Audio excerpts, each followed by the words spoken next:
Today you will learn about congruent figures. Let's get started. Congruent figures in geometry are identical in shape and size. Congruent figures have congruency. That seems simple enough, but congruent figures need not be turned the same way or face the same direction to be congruent. Suppose you have two playing cards from two different decks, both Queen of Spades. Everything about these cards is the same: the size, shape, color, and details. If we return them to the decks, would we know which card was from which deck?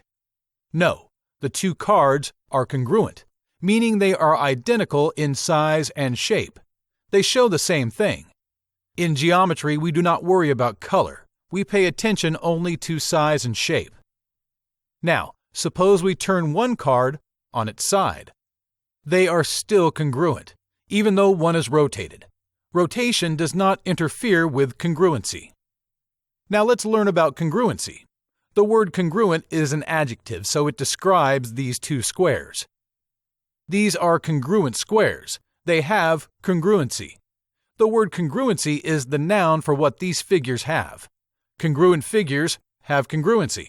Whether you have just two figures or a whole chessboard of congruent squares, they are all congruent. In transformation geometry, we can manipulate shapes in four ways: rotate, translate, reflect, and dilate.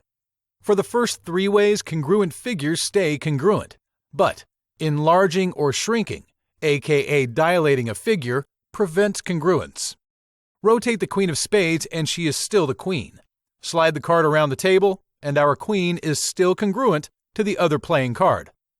Reflect a congruent figure. Flip it to a mirror image and it is still congruent.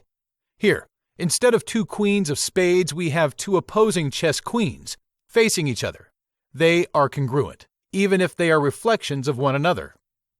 Usually we reserve congruence for two-dimensional figures, but three-dimensional figures like our chess pieces can be congruent too. Think of all the pawns on a chessboard. They are all congruent. Next, let's talk about working with congruence. The 2D shapes themselves do not matter. Here are two congruent figures. And here are the same congruent figures with one rotated.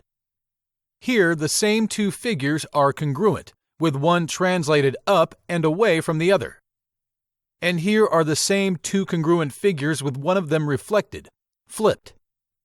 To sum up, congruent figures are identical in size and shape. They can be rotated, reflected, or translated and still be congruent. They cannot be dilated, enlarged, or shrunk, and still be congruent.